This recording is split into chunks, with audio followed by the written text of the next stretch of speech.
Nasamsam ng mga pulis at sundalo nitong linggo ang 19.4 milyong halaga ng sigarilyo gawa sa Indonesia sa isang warehouse sa Barangay Wal Palimbang, Sultan Kudarat, Cotabato City.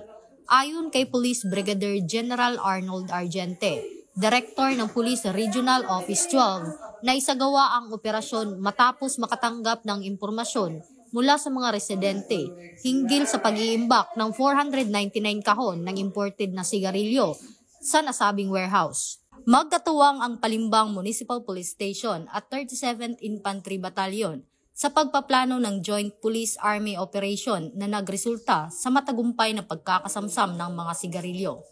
Ayon sa mga lokal na opisyal, nakatakas ang mga nagbabantay sa warehouse nang mapansin nilang papalapit na ang mga pulis. Ang operasyon ay bahagi ng patuloy na kampanya ng pulisya at militar laban sa smuggling sa rehiyon. Ito ang bagong PNP para sa bagong Pilipinas, serbisyong mabilis, tapat at nararamdaman.